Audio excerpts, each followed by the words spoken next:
question. We do have a list, but you're in Middleborough. I'm all set. Absolutely see that. We're all set. Sorry, Mr. Smith had a really good point too. If you were looking for ongoing type of training, you do want to be selective where you go. Martial arts schools, styles, instructors are not the same. Nothing's further from the truth. So you really need to seek out what it is that you're looking for. If you're looking for self-defense, you really need to be particular. Yes, sir? Anybody right now with just the limited training we just got? Yes. Somebody with a weapon. What do we do? Just give in. Somebody with a weapon. That's a great question, and I'll tell you folks, that is a whole another seminar. And we can decide a quick one real quick, kind of what I do for a living.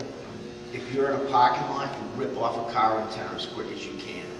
Take your belt off, put your hands, take your shoes off, have your shoes in your hands. But believe it or not, I mean, I hate to say it, but I've had to do that. You tear off an antenna and it's a nice whip. You have distance, take your belt off. There's a lot of things you can do. But like Mark said, that's another. I mean, this is an endless thing, so you gotta learn how to crawl before you sprint. It's just a whole different level of complexity, because what kind of weapon is it? Is it a projectile weapon like a firearm? Is it a contact weapon like a knife or a blade edge weapon? A blunt one like a tire iron? Each one has to be handled differently. So it's a great question, but it's a whole other set of training. Any other? Yeah, that's the next one. I'm going to wait for that one. Just kidding.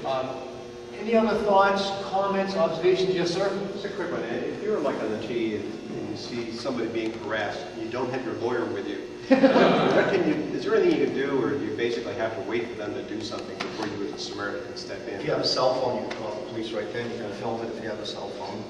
You know, say if you don't stop, I'm going to give this to the police department. You know, if you do that, you got their face, you got the whole thing. There's a whole bunch of little things that you could do. Knowledge is power, and there's so many things that are out there to your advantage until someone says something like that. You know? To add to that, you need to be very careful when you intervene in a situation, because you may not know everything that's going on. A great example, and our law enforcement expertise will tell you that. Sometimes in domestic situations, you'll see a guy physically harming a female, and you go to intervene. Next thing you know, she turns on you for intervening. Don't hurt him! Yeah, police officers deal with that all the time. Isn't that correct, Mr. Smith? Absolutely. So you really have to be careful about intervening. You have to really make a judgment call on the spot. That's an excellent question. Any other comments, observations? Great program. Great. Thank you.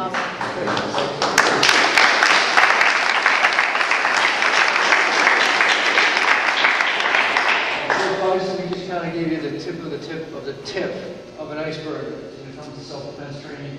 There's obviously so much more that goes into it as far as just making your life a new and exciting experience. The one thing on a positive note today, I do have a certificate for each of you participating. We would ask that you do spread the word about us. We would greatly appreciate anyone if you could have a seminar for whether it be a company, whether it be a law enforcement agency of any kind, or military for that matter. We've also done work with private companies. The most recent ones, so I was explaining earlier, we actually did a seminar for BlackBerry Research and Motion Shoot. Who has a BlackBerry? Yeah, we done today. So we did a great seminar for them, similar to what we did today, geared more towards travel, because they travel a lot for sales work.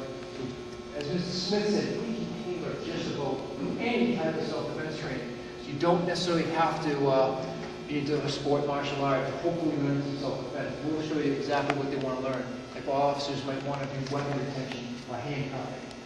Civilians just like one group out of the FBI Systems Academy, they run a group of visiting nurses, so they're concerned about going into people's homes by themselves. So that has to be tailored in a different way. Anyone that you think might benefit from our service, we really appreciate you passing on.